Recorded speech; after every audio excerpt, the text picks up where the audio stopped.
Hello दोस्तों, मैं अग्रसेन आर्या और आप देख रहे हैं आपका अपना यूट्यूब चैनल आर्या कोचिंग। जैसा कि आप जानते हैं, आप यहां पर पढ़ते हैं इंटरमीडिएट की मैथ और फिजिक्स की क्लासेस बहुत ही सरल और यूनिक तरीके से। आज हम आपके लिए लेके आए हैं न्यूमेरिकल की क्लास। आप जानते ही हैं कि यहां पर एक सीरीज हम लोगों ने स्टार्ट की है, जिस सीरीज में आपको पढ़ाए जा रहे हैं चैप्टर वाइज न्यूमेरिकल्स, वो न्यूमेरिकल्स जो आपके बोर्ड एग्जाम के लिए बहुत ही इंपॉर्टेंट है। हम बेसिक से लेकर के अपर लेवल तक के क्वेश्चंस को सॉल्व करते हैं, ठीक है। साथ ही साथ में जो बोर्ड एग्जाम में क्वेश्चन आए हुए हैं उनको भी हम लोग सॉल्व करेंगे, लेकिन आपको जरूरत है हमारा सपोर्ट करने की। अगर आपने अभी तक इस चैनल को सब्सक्राइब नहीं किया है तो प्लीज इस चैनल को सब्सक्राइब कर लीजिए, बेल आइकन को जरूर प्रेस करिए, जिससे आपको आने वाले वीडियोस का नोटिफिकेशन मिलता रहे और आप अच्छे से यहाँ पर पढ़ाई करते रहें। ओके, डेली एक आपको वीडियोस मिलता ही रहेगा।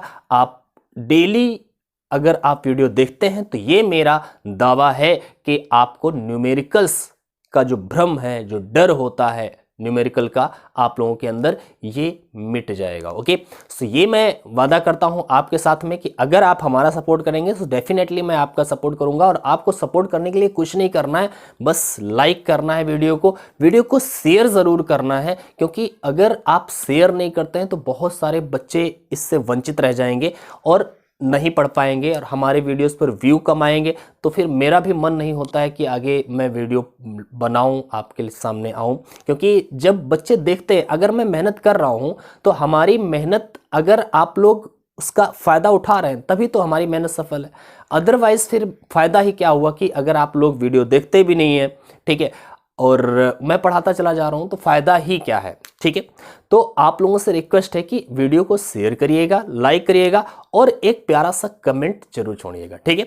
चलो क्लास को स्टार्ट करते हैं। आज हम स्टार्ट कर रहे हैं, लेक्चर नंबर 2 है। और याद रखिएगा, मैंने ऑलरेडी इसके 2 लेक्चर पहले बताए हैं। एक तो बेसिक लेक्चर था, चैप्टर नंबर 1 के न्यूमेरिकल चल रहे हैं, आपको पता ही है। और एक बेसिक लेक्चर मैंने बताया था जिसमें सारे फॉर्मूलेज लिखवाए थे। मैंने कहा था कि आप वो सारे के सारे फॉर्मूले लर्न कर लीजिए, और अगर आपको लर्न है तो चैप्टर नंबर 1 का जो दूसरा वीडियो था, जिसे मैंने लेक्चर 1 नाम दिया था, न्यूमेरिकल्स, जिसमें हमने सॉल्व करवाए हैं, उस लेक्चर को आप ज़रूर देखें, जिससे आपको और थोड़ा जो आपका कॉन्सेप्ट है वो आपको क्लियर हो जाएगा और अच्छे से आप समझ पाएंगे, ठीक है।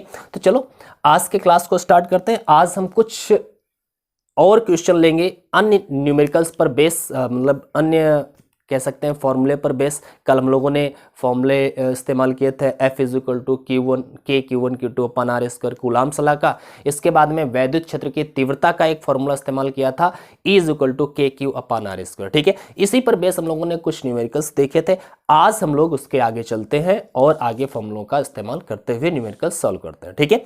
तो चलो देखते हैं, इसको मिटा देते हैं और आज का न्यूमेरिकल लेते हैं। उससे पहले मैं आपको बता देता हूं कि आखिर कौन से फॉर्मूले हम लोग इस्तेमाल करने वाले हैं, ठीक है। सबसे पहली बात याद रखिएगा, अगर कोई 2 आवेश कुछ दूरी पर, बहुत ही छोटी दूरी पर स्थित हैं, लेकिन दोनों आवेश बराबर और विपरीत प्रकार के होते हैं, तो ऐसे आवेशों से बने निकाय को हम वैद्युत द्विध्रुव कहते हैं, जिसे इलेक्ट्रिक डाइपोल कहते हैं, ठीक है। और इलेक्ट्रिक डाइपोल की एक कह सकते हैं प्रॉपर्टी होती है, जिसे हम बोलते हैं इलेक्ट्रिक डाइपोल मोमेंट, मतलब वैद्युत द्विध्रुव आघूर्ण, ठीक है। वैद्युत ध्रुव आघूर्ण को हम लोग P से व्यक्त करते हैं, बिल्कुल धीरे से मतलब बहुत शांत मन से आप लोग समझिएगा। वैद्युत ध्रुव आघूर्ण को हम लोग कहाँ से व्यक्त करते हैं? P से। और मैंने फॉर्मूला आपको बताया ही था, P = होता है 2QL, ठीक है। जरा ध्यान से समझिएगा, P = 2QL, इसका मतलब ये होता है कि P = Q और इंटू में 2L, ऐसे आप लिखें तो कोई दिक्कत नहीं है, ठीक है। Q × 2L। यहां पर Q क्या है? तो द्विध्रुव जो होता है, द्विध्रुव के दोनों सिरों पर जो आवेश होते हैं बराबर होते हैं, उनमें से कोई एक आवेश ले लीजिए आप, ठीक है। जैसे मैं बता देता हूं थोड़ा सा। मान लिया ये है एक वैद्युत द्विध्रुव, ठीक है। एक यहां पर -Q आवेश, -2 माइक्रोकूलाम आवेश है, यहां पर प्लस का 2 माइक्रोकूलाम आवेश है, और इनके बीच की दूरी मान लिया 2 सेंटीमीटर है, ठीक है।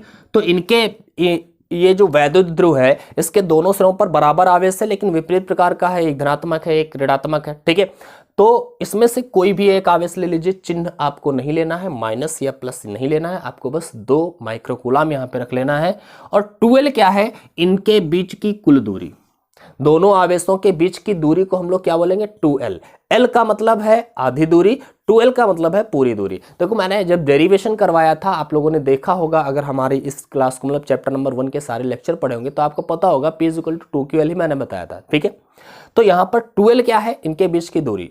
कुछ बुक्स में या फिर बहुत सारे लोग ये मानते हैं कि इनके बीच की दूरी को R मान लेते हैं, कोई दिक्कत नहीं है, वो भी अच्छे हैं, हम भी अच्छे हैं अपनी अपनी जगह पर, जैसा भी आपको समझ में आए। तो अगर आप बीच की दूरी को R मानते हैं तो Q × R आप कह सकते हैं। वैद्युत द्विध्रुव आघूर्ण का फॉर्मूला क्या होगा, P =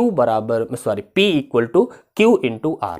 ओके, आपको क्लियर है ना ये बात? अगर ये बात क्लियर है तो बहुत अच्छी बात है, और अभी हम इस पर बेस्ड न्यूमेरिकल भी देखने वाले हैं। ओके, चलो बात करते हैं। मैंने जैसे यही एक क्वेश्चन लिया कि मान लिया कि मेरे पास एक वैद्युत ध्रुव है, ठीक है, जिस पर -2 माइक्रोकूलाम और +2 माइक्रोकूलाम के आवेश 2 सेंटीमीटर की दूरी पर स्थित है। अभी मैंने ये आपके सामने एक द्विध्रुव बनाया था जिस पर मान लिया कि -2 माइक्रोकूलाम का आवेश है एक, और +2 माइक्रोकूलाम का आवेश है, +2 माइक्रोकूलाम का आवेश है, ठीक है।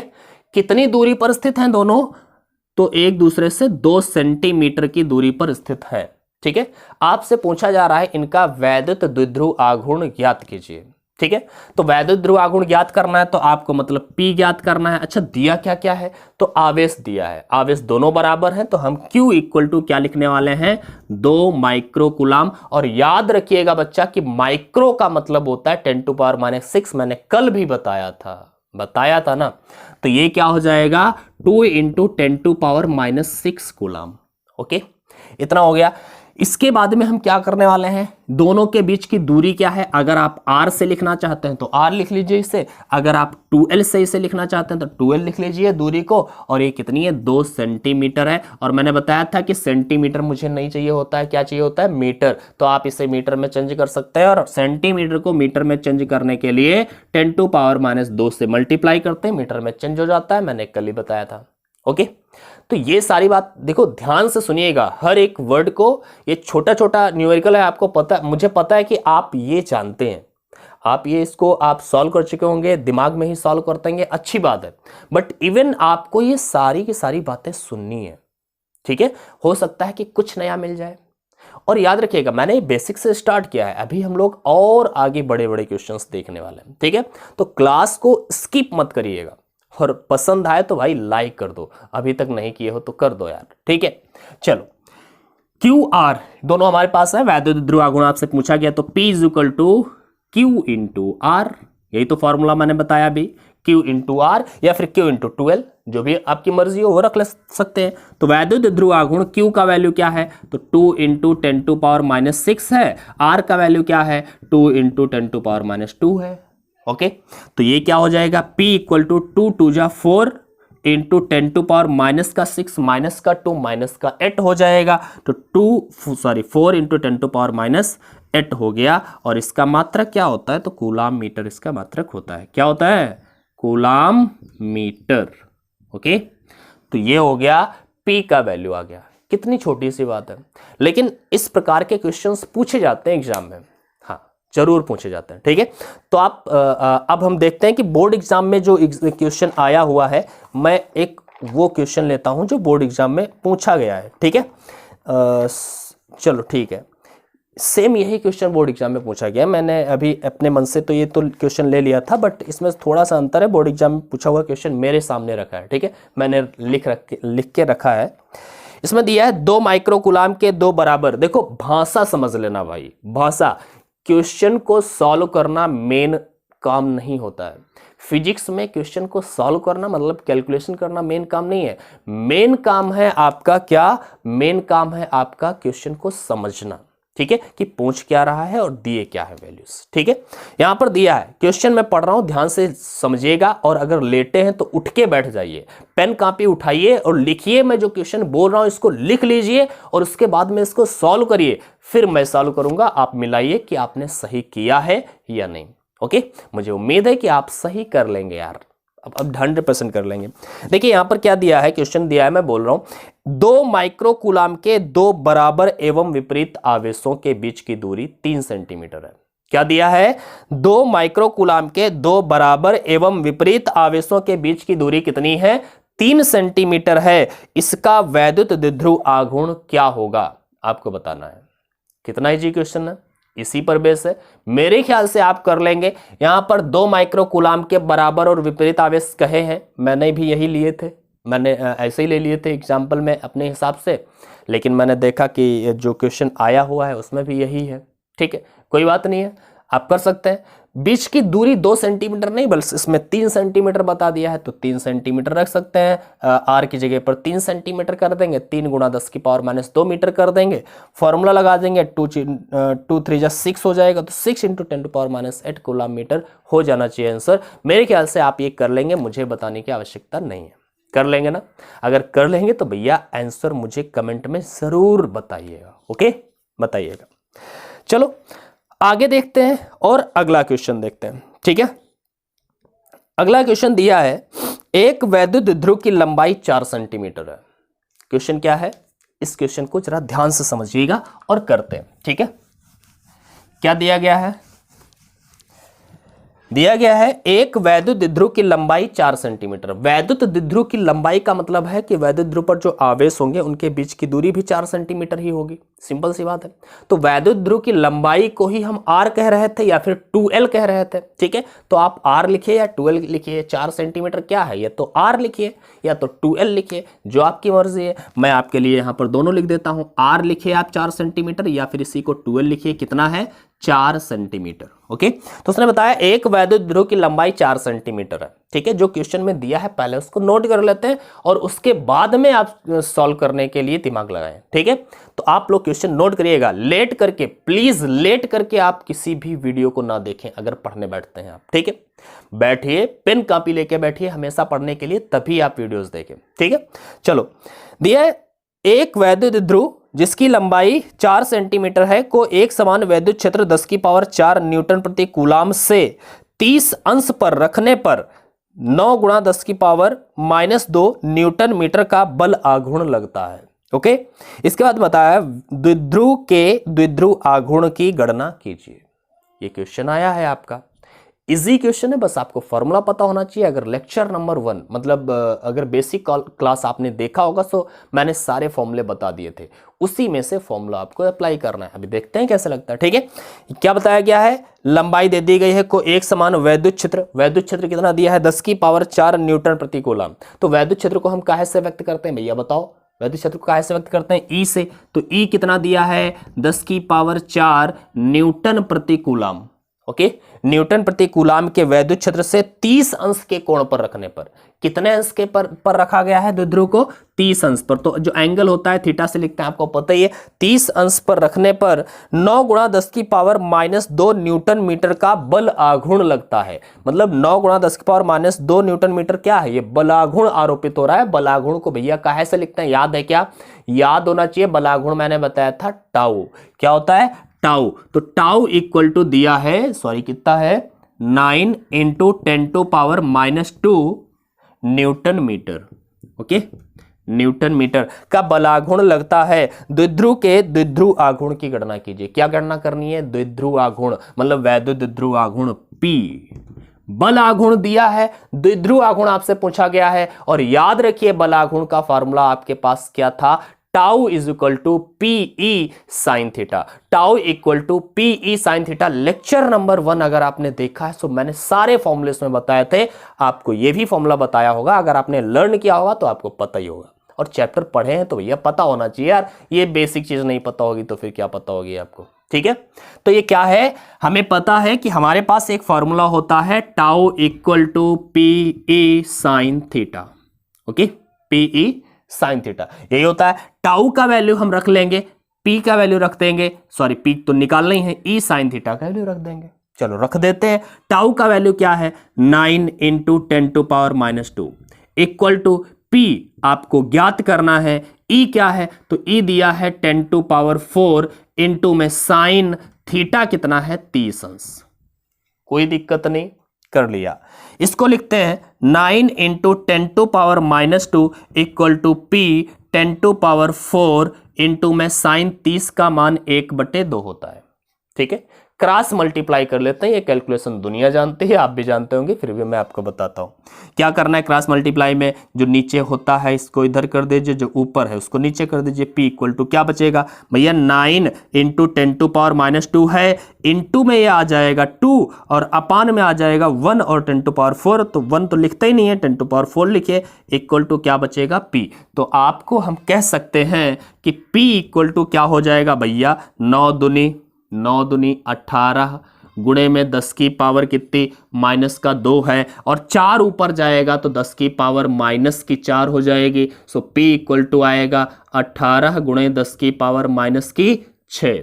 ठीक है, कूलाम मीटर इसका मात्रक होता है। तो p इक्वल टू 18 गुणा 10 की पावर माइनस 6 कूलाम मीटर। या फिर देखो फिजिक्स का एक रूल होता है कि दशमलव लगाना होता है। यहाँ पे दशमलव कहाँ है, लास्ट में माना ही जाता है। दशमलव कहाँ पे लगना चाहिए, एक अंक के बाद होना चाहिए। मतलब जो लिखने का तरीका है साइंटिफिकली वो क्या है कि एक अंक के बाद दशमलव होना चाहिए, मतलब 1.8 होना चाहिए, 18 पॉइंट नहीं होना चाहिए। तो दशमलव जब इधर आता है तो हम क्या करते हैं, घातें बढ़ा देते हैं।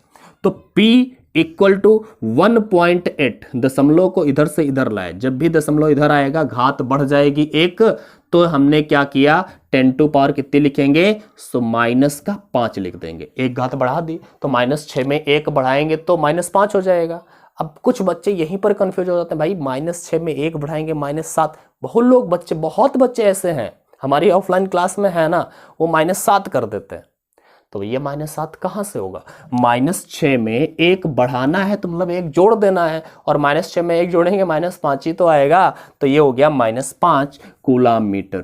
ठीक है, कूलाम मीटर। अगर आप ऐसे ही बोलना चाहते थे तो ऐसे बोल देते, 18 इंटू 10⁻6 को माइक्रो बोलते हैं तो माइक्रो कूलाम मीटर भी बोल सकते थे। ठीक है, व्हाटएवर, लेकिन ये आंसर दोनों सही है अपनी जगह पर। ठीक है, तो याद रखिएगा कि आपको ये हम लोगों ने सॉल्व कर लिया।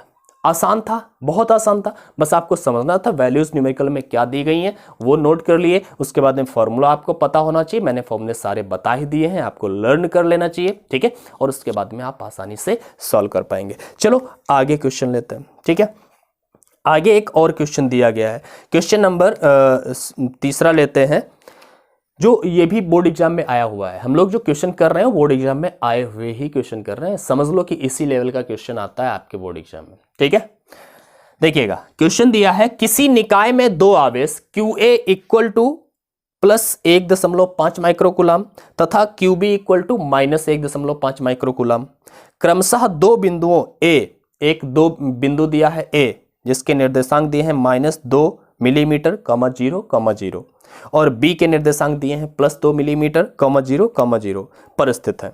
ठीक है, इस निकाय के द्विध्रुव आघूर्ण का परिमाण तथा दिशा लिखिए। हम क्या लेंगे, देखते हैं भाई। सबसे पहले इसको तो साफ करो। ठीक है, देखते हैं। देखिए आप लोग करिएगा, क्वेश्चन को नोट करिए, समझिए और करिए। ठीक है, क्वेश्चन क्या दिया है, किसी निकाय में सो के लेटे ना करिएगा कभी, इतना याद रखिएगा भैया, अगर लेटे हो अभी भी यार लेटे हो तो बैठ जाओ, अगर बैठे हो तो बैठे रहो। ठीक है, किसी निकाय में 2 आवेश QA क्या दिया है, QA मतलब ये पहला निकाय, मतलब पहला आवेश दिया है QA, कितना दिया है, प्लस का दिया है, प्लस का 1.5 माइक्रोकूलम। ओके, और QB दिया है, QB मतलब दूसरा आवेश, QB बराबर में -1.5 माइक्रोकूलम। ओके, QA और QB दिए हैं दोनों आवेश। एक कहां पर स्थित है, बिंदु A और B पर स्थित है। A का निर्देशांक दिया है, A के निर्देशांक दिए हैं भैया -2 मिलीमीटर, 0, और B के निर्देशांक दिए हैं +2 मिलीमीटर, 0, ठीक है, ये निर्देशांक दिए हैं। इनके इस निकाय के द्विध्रुव आघूर्ण का परिमाण ज्ञात कीजिए, मतलब हमें द्विध्रुव आघूर्ण ज्ञात करना है, वैद्युद्रुव आघूर्ण मतलब P आपको ज्ञात करना है।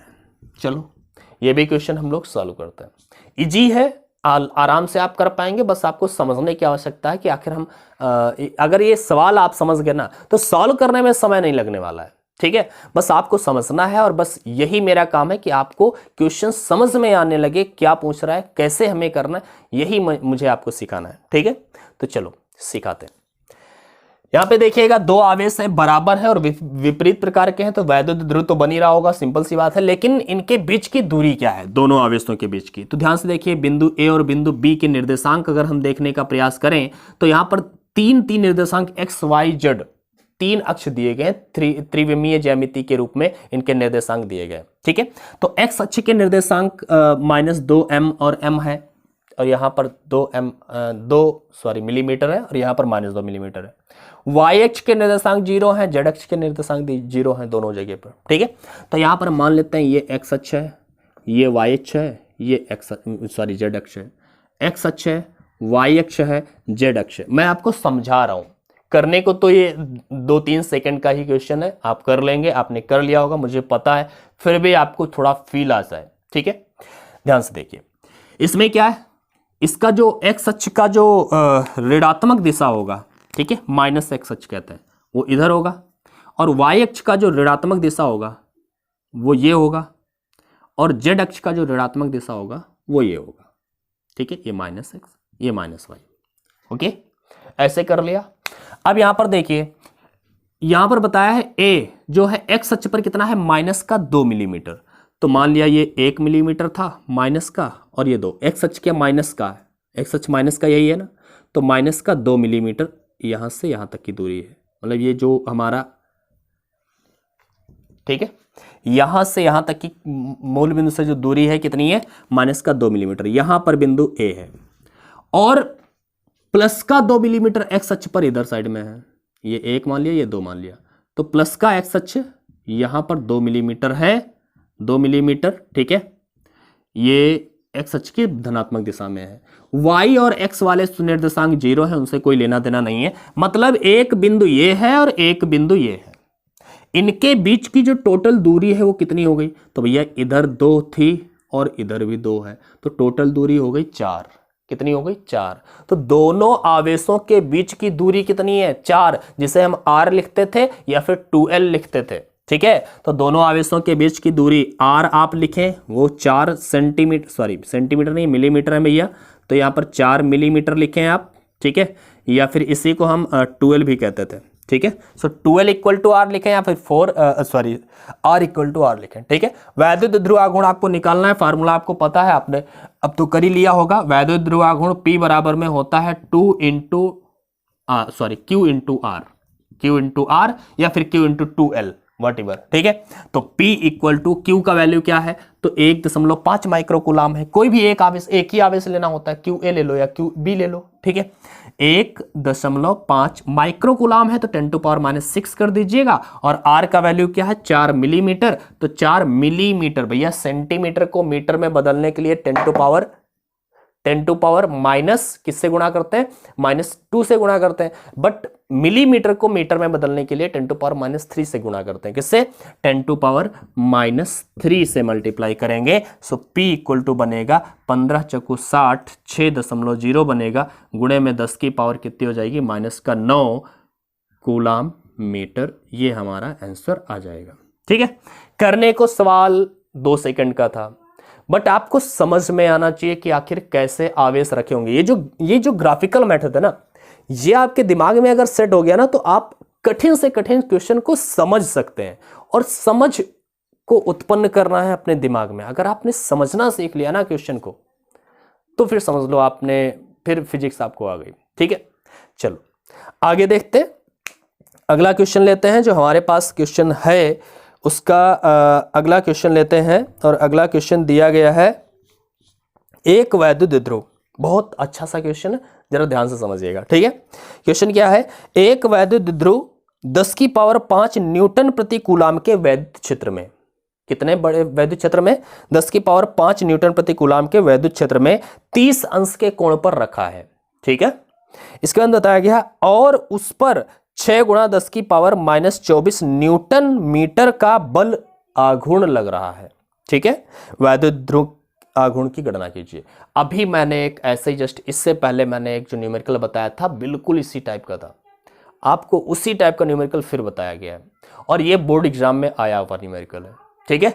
तो आप इसको कर सकते हैं, क्या कर सकते हैं? अगर कर सकते हैं तो करिए, वीडियो को यहीं पर रोकिए और फिर मिलाइएगा, मैं कर रहा हूं, ठीक है, फिर यहां पर मिलाइएगा कि आपने सही किया या नहीं किया, ठीक है भैया। चैप्टर नंबर 1 से बहुत भौकाली न्यूमेरिकल नहीं आएगा, बहुत ईजी आता है। मैंने ये भी बताया था चैप्टर नंबर 1 से बहुत कम न्यूमेरिकल पूछा जाता है, ठीक है, लेकिन अगर पूछा जाएगा बस इसी लेवल का, यही क्वेश्चंस हैं जो आए हुए, ठीक है। चलो देखते हैं अगला क्वेश्चन। इसको अगर स्क्रीनशॉट लेना है भाई ले लो, और क्या बताएं, ठीक है।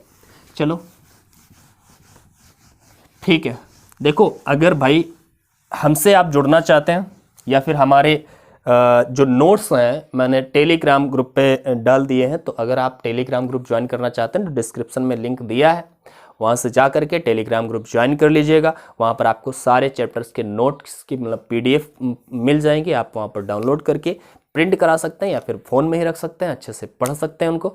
उसके बाद में साथ ही साथ में अगर कोई आपकी क्वेरी है, अगर आपका कोई क्वेश्चन है जो आप हमसे पूछना चाहते हैं, आपको समझ में नहीं आ रहा है, तो आप हमसे भी संपर्क कर सकते हैं डायरेक्ट। हमने इंस्टा ID आपको डिस्क्रिप्शन में दे दी है, वहाँ पर जा कर के आप हमें फॉलो कर सकते हैं। और वहाँ पर अगर आप किसी भी प्रकार का कोई क्वेश्चन करते हैं मतलब फिजिक्स और मैथ से रिलेटेड, तो मैं आपको उसका सॉल्यूशन ज़रूर दूंगा, ठीक है। तो चलो आगे देखते हैं, क्वेश्चन की ओर आते हैं, बहुत प्रमोशन कर लेते हैं बीच बीच में, ठीक। दिया है एक वैद्युत द्विध्रुव 10⁵ न्यूटन प्रति कूलाम के वैद्युत क्षेत्र में, वैद्युत क्षेत्र दिया है, वैद्युत क्षेत्र को हम कहाँ से लिखते हैं, E से, तो E इक्वल टू दिया गया है, E इक्वल टू दिया है 10⁴ न्यूटन प्रति कूलाम, ठीक है। 10⁴ न्यूटन प्रति कूलाम के वैद्युत क्षेत्र में 30 अंश के कोण पर रखा है। कितने अंश के कोण पर रखा है, 30 अंश के कोण पर रखा है। तो कोण को हम कहाँ से लिखते हैं, पता ही आपको, थीटा से लिख देंगे। थीटा इक्वल टू दिया है 30 अंश, और साथ ही बताया गया और उस पर 6 × 10⁻⁻24 न्यूटन मीटर का बलाघुण लग रहा है। बलाघुण कितना लग रहा है, 6 × 10⁻24 न्यूटन मीटर का। तो बलाघुण को कैसे लिखा जाता है भैया, बोलो बोलो बोलो बोलो। बलाघुण लिखते हैं टाउ से, कैसे, टाउ से। तो टाउ कितना लग रहा है, बलाघुण कितना लग रहा है, 6 × 10⁻24 न्यूटन मीटर का बलाघुण, न्यूटन मीटर माइनस का 24 है भाई, -24 न्यूटन मीटर का बलाघुण लग रहा है। आपसे पूछा गया है वैद्युत द्विध्रुवाघूर्ण की गणना कीजिए। वैद्युत द्विध्रुवाघूर्ण P का गणना करनी है, और बिल्कुल ऐसे ही सवाल मैंने अभी अभी बताया था। फॉर्मूला आपके पास है tau equal to PE sine theta, okay. टाउ का वैल्यू रखिए आप, P का वैल्यू रखिए, P तो फाइंड आउट करनी है, E का वैल्यू रखिए और साइन थीटा, ओके कर लेंगे। इसका आंसर आपको कमेंट में देना है, मैं इसका सॉल्यूशन नहीं देने वाला, आप इसका कमेंट में आंसर देंगे, ठीक है।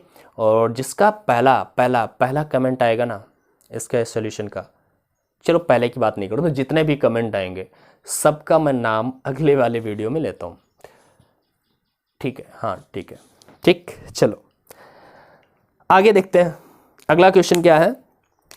तो अगला क्वेश्चन लेते हैं एक, इसको मैंने क्वेश्चन दिया है, आपके लिए छोड़ा है, स्क्रीनशॉट आप अच्छे से ले लीजिए इसका, ठीक है, और इसको आप सॉल्व करके लाएंगे, ठीक है, ओके। चलो अगला क्वेश्चन है, क्वेश्चन समझिएगा। दिया गया है एक समान वैद्युत क्षेत्र, अलग फार्मूला अलग प्रकार का क्वेश्चन, ठीक। ये भी आया हुआ है बोर्ड एग्जाम में, आए हुए क्वेश्चंस ही हम आपको करा रहे हैं, ठीक है। दिया है एक समान वैद्युत क्षेत्र E, वेक्टर E दिया है। एक समान वैद्युत क्षेत्र वेक्टर E दिया है, क्या दिया है, 2i cap + 3j cap - 4k cap, vector form में दिया है वेक्टर E, ठीक है। वोल्ट प्रति मीटर में एक पृष्ठ के क्षेत्रफल vector A equal to -4k cap, ठीक है, मीटर स्क्वायर से गुजरने वाले वैद्युत फ्लक्स की गणना कीजिए। आपको फ्लक्स की गणना करनी है, कर लेंगे, हम भी कर लेंगे, ध्यान से देखते हैं कैसे, ठीक है।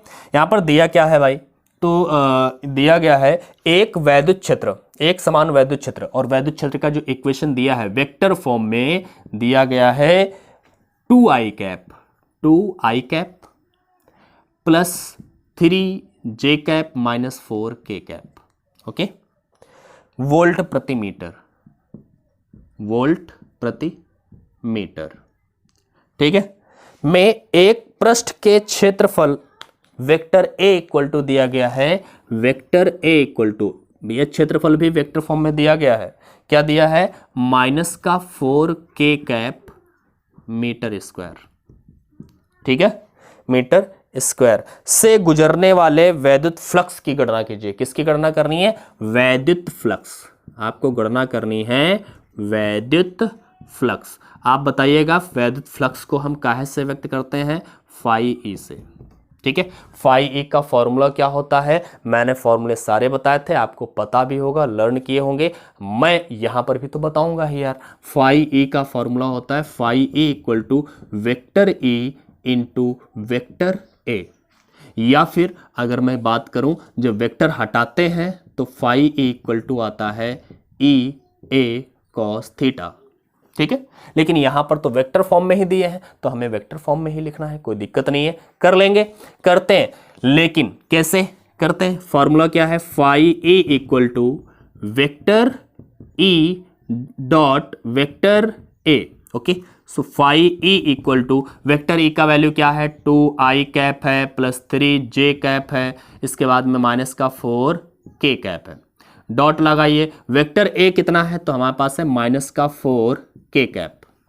अच्छा, जब हम मल्टीप्लाई करते हैं तो भैया इसकी करेंगे आप इसके साथ, पहले 2 के साथ 4 की करेंगे, -8 हो जाएगा, फिर 3 हो जाएगा, फिर 4 का 4 के साथ करेंगे। ठीक है, तो हम कर लेते हैं, आपको विस्तार से मैं बता देता हूं। मुझे पता है कि आप जैसे करना चाहते हैं वैसे आपने कर ही लिया होगा, आंसर तो आ ही गया होगा आपके दिमाग में। ठीक है, फिर भी मैं विस्तार से थोड़ा सा बता देता हूं, जो बच्चे मान लिया कभी नहीं पढ़े होंगे यार, उनको भी समझ में आ जाएगा क्या है। आपको हानि ना, आपको हानि है और ना मेरे को आनी है। ठीक है, समझ लेते हैं।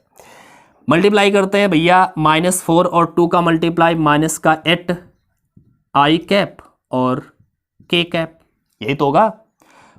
फिर माइनस का 4 और 3 के साथ मल्टीप्लाई हो जाएगा 12j cap k cap, sorry k में ये पॉइंट क्यों लगा देता हूं मैं। ठीक है, इसके बाद में 4 और 4 का मल्टीप्लाई, माइनस माइनस प्लस बन जाएगा, 4 4 जा 16 k कैप और k कैप। ओके, बस मैं आपको ये बताना चाहता हूं कि i कैप j कैप का मल्टीप्लिकेशन डॉट प्रोडक्ट 0 होता है, j k का भी 0 होता है और k i का भी 0 होता है। मतलब विपरीत है, i j हो, j k हो, k i हो, i k हो, कुछ भी है, अलग अलग है तो उनका डॉट प्रोडक्ट हमेशा 0 होता है।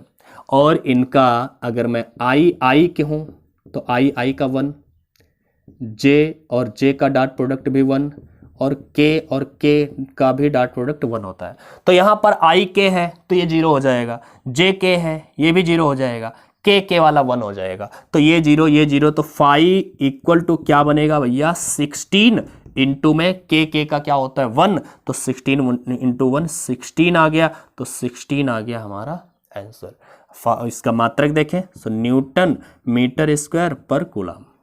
ओके, तो मेरे ख्याल से आपको समझ में आ गया होगा, बहुत इजी था, बहुत इजी था ना, बहुत इजी था। बस आपको ये देख करके घबराना नहीं है, इनको देख करके घबरा गए तो फिर खत्म। ठीक है, तो आपको देख के घबराना नहीं कि वेक्टर फॉर्म में दे दिया, आप हम कैसे करेंगे, सब इजी होता है, बस आप समझिए तो। ठीक है, बस यहाँ पे पढ़ते रहिए। मैंने कहा कि अगर आप यहाँ पे पढ़ते रहेंगे डेफिनेटली फाड़ देंगे पेपर आप।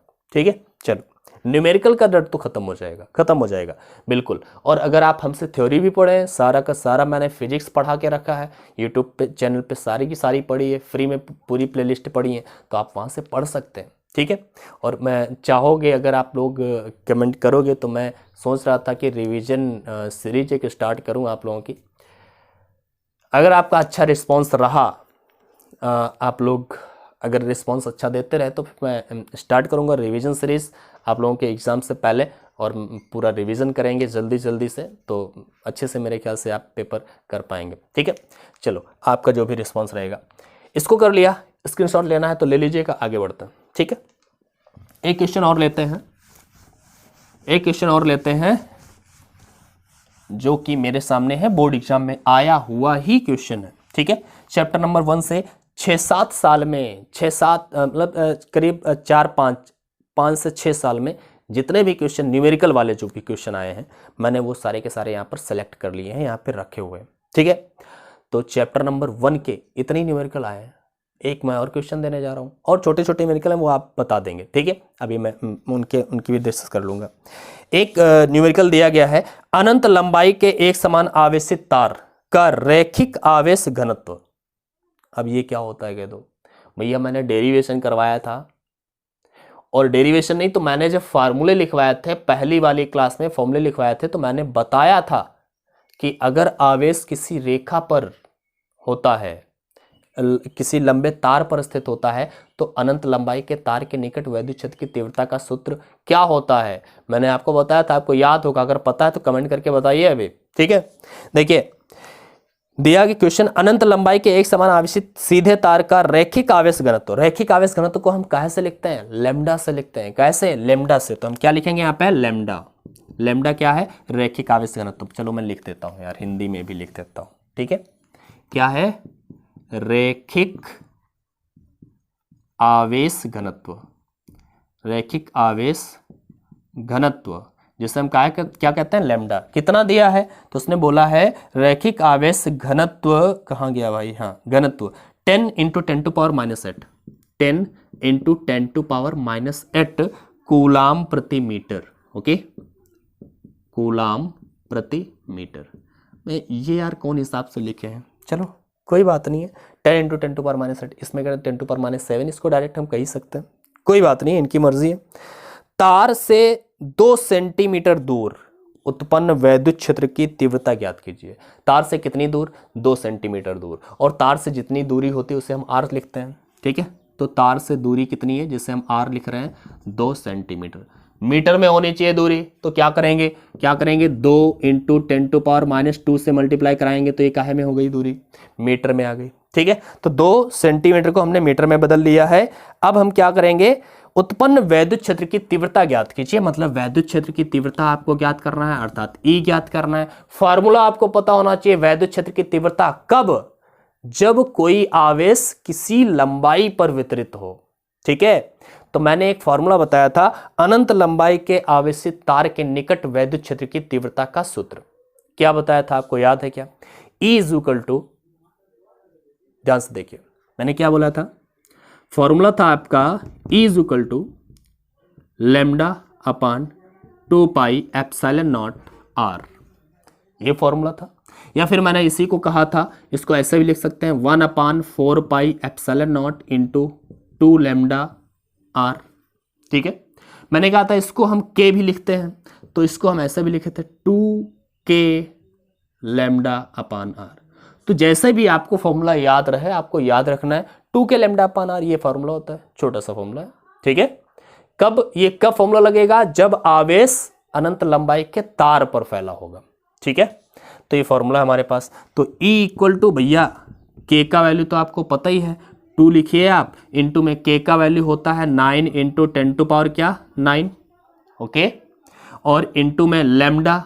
लैम्डा क्या है? k का वैल्यू पता था ना, ये पिछले वाली क्लास में ही मैंने बताया था, और ये याद रखिए हमेशा। ठीक है, लैम्डा क्या है? रेखीय आवेश घनत्व दिया है 10 × 10⁻, कितना है? -8। ओके, और अपान में क्या है? r।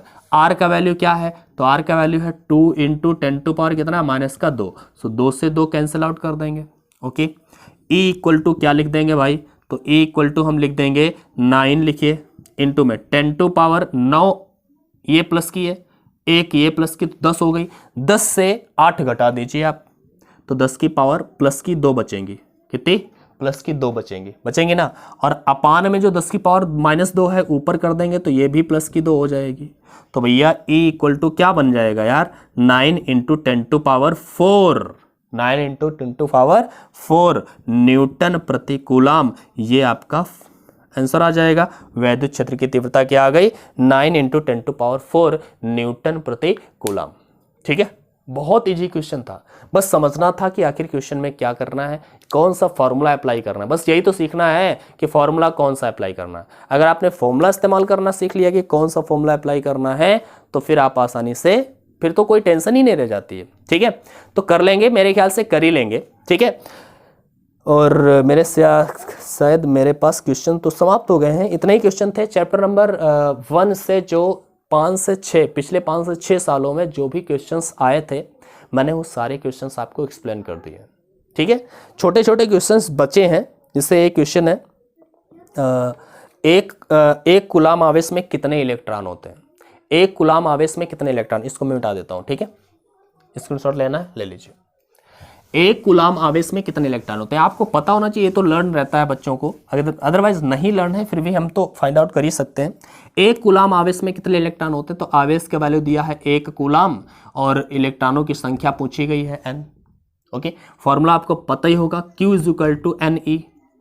n अगर आपको फाइंड आउट करना है तो Q अपान में E कर देते हैं, n इक्वल टू Q का वैल्यू 1 अपान में E इलेक्ट्रॉन का आवेश होता है 1.6 इंटू 10⁻⁻19 रखिए, इसको आप कैंसिल आउट करके आप बता दीजिएगा n का वैल्यू क्या आएगा, आपसे पूछ रहा हूं मैं, ठीक है, कमेंट में बता दीजिएगा कि एक कूलाम आवेश में कितने इलेक्ट्रॉन होंगे, आप कमेंट में बता देंगे, ठीक है, उम्मीद करता हूं बताएंगे। ठीक, आगे एक और क्वेश्चन है, किसी कुचालक माध्यम का परावैद्युतांक हो सकता है, कितना हो सकता है आपको बताना है। ये मैं आपको बात समझा देता हूं, छोटी सी बात है, ठीक है, इसका आंसर आपको देना है। देखिएगा अगला क्वेश्चन मैंने क्या बोला है कि किसी कुचालक माध्यम का परावैद्युतांक क्या हो सकता है। ऑप्शन दिए गए हैं 4 आपके पास, ठीक है, ये ऑप्शनल क्वेश्चन है, कितने ऑप्शन 4 हैं। पहला ऑप्शन है -3, दूसरा ऑप्शन है आपका 0, तीसरा ऑप्शन है आपका 6 और चौथा ऑप्शन है आपके पास 0.7, ठीक है। तो परावैद्युतांक कितना हो सकता है किसी कुचालक पदार्थ का, हर वर्ड का मतलब समझ लेना, किसी कुचालक पदार्थ माध्यम का परावैद्युतांक हो सकता है, इनमें से कौन सा परावैद्युतांक हो सकता है। तो याद रखिए परावैद्युतांक के बारे में मैं एक बात आपको बताने वाला हूं। परावैद्युतांक जो होता है किसी भी माध्यम का, परावैद्युतांक जिससे हम कैपिटल के से लिखते हैं, स्मॉल के वो अलग था जिसका वैल्यू 9 इंटू 10⁻9 होता है, ये कैपिटल के परावैद्युतांक से लिखते हैं, ठीक है। तो कैपिटल के परावैद्युतांक का मान हमेशा 1 या 1 से बड़ा होगा, 1 या 1 से बड़ा होगा, 1 से छोटा नहीं हो सकता। अब यहां पर देखेंगे अगर k इक्वल टू 1 होगा, k इक्वल टू अगर 1 होगा तो वो किसका होता है, वायु या निर्वात का। वायु या निर्वात के लिए k का वैल्यू क्या होता है, 1 होता है, मतलब वायु या फिर निर्वात का परावैद्युतांक 1 कहा जाता है। इसके अलावा हर एक पदार्थ का परावैद्युतांक 1 से अधिक ही होगा, 1 से कम हो ही नहीं सकता। अगर किसी कुचालक पदार्थ का कहते हैं तो 1 से अधिक होगा, लेकिन अगर अचालक पदार्थ मैं कह दूं कि किसी धातु की बात कर दूं, चालक पदार्थ का परावैद्युतांक, तो चालक पदार्थ का परावैद्युतांक इनफाइनाइट हो जाता है, अनंत हो जाता है। ध्यान से याद रखिए, चालक पदार्थ या किसी धातु का परावैद्युतांक की बात करते तो धातु का परावैद्युतांक जो होता है k का वैल्यू क्या होता है, इनफाइनाइट। लेकिन इसने कुचालक की बात की है तो इनफाइनाइट नहीं हो सकता, 1 या फिर 1 से ज्यादा होने वाला है, ठीक है, 1 से ज्यादा होने वाला है। तो देख लीजिए अब 1 से ज्यादा कौन सा है, -3 1 से ज्यादा होता है, 1 से तो कम है, ये -3 है भाई, 1 से बहुत कम है। 0 भी 1 से कम है, 0.7 भी 1 से कम है, 1 से ज्यादा कौन है, 6। तो इसमें से कौन सा आंसर हो सकता है, 6, ठीक है, इजी क्वेश्चन है। एक मैं क्वेश्चन आपके लिए छोड़ता हूं, ठीक है, क्वेश्चन है वैद्युतशीलता का मात्रक, वैद्युतशीलता का मात्रक एवं विमा आपको बताना है। क्या, वैद्युतशीलता जिससे हम लोग क्या बोलते हैं, epsilon not. Okay, so epsilon not का मात्रक क्या होता है, विमा क्या होती है, ये आपको बताना है कमेंट में, ठीक है। आज इतने क्वेश्चन रखेंगे, इतने क्वेश्चन क्या, चैप्टर नंबर 1 के सारे क्वेश्चन हम लोगों ने डिस्कस कर लिए हैं जो पिछले 4-5 सालों में आए हुए हैं। अब समझ लो भैया कि चैप्टर नंबर 1 से बहुत कम क्वेश्चन पूछा जाता है, 4-5 सालों में जितने भी क्वेश्चन इकट्ठे हो पाए बस इतने ही थे, ठीक है। तो चैप्टर नंबर 1 से बहुत कम क्वेश्चन पूछा जाता है, न्यूमेरिकल का बहुत ही कम पोर्शन पूछा जाता है। जो क्वेश्चन पूछा गया या जिस टाइप का पूछा जा सकता है मैंने आपको एक्सप्लेन कर दिया है, ठीक है। अब हम अगले वीडियो में चैप्टर नंबर 2 से क्वेश्चन जो पूछे जाते हैं वो क्वेश्चंस और किस टाइप के क्वेश्चन पूछे जाते हैं उनका डिस्कस करने वाला हूं। उससे पहले हम उसके न्यूमेरिकल फार्मूलेस पर डिस्कस करेंगे, उनके सारे फॉर्मूले पढ़ेंगे, ठीक है। और याद रखना चैप्टर नंबर 2 से न्यूमेरिकल्स काफ़ी अधिक पूछे जाते हैं, चैप्टर नंबर 1 की अपेक्षा कहीं अधिक क्वेश्चन पूछे जाते हैं चैप्टर नंबर 2 से। तो चैप्टर नंबर 2 के न्यूमेरिकल्स आपके लिए ज़्यादा इंपॉर्टेंट है, ठीक है। आपको किसी भी क्लास को मिस नहीं करना है, कंटिन्यूसली यहाँ पर जो भी वीडियोस आता जाए आप देखते जाइएगा, आपका जो न्यूमेरिकल का डर है वो खत्म हो जाएगा, ये मेरा दावा है, ठीक है। चलो आज की क्लास में इतना ही रखते हैं। अगर चैनल को सब्सक्राइब नहीं किया है तो सब्सक्राइब कर लीजिए, बेल आइकन को जरूर प्रेस करिए और लाइक कर दीजिए, शेयर कर दीजिए और प्यारा सा कमेंट एक छोड़िए, ठीक है। फिर मिलते हैं अगली क्लास में, तब तक के लिए बाय बाय, पढ़ाई करते रहिए।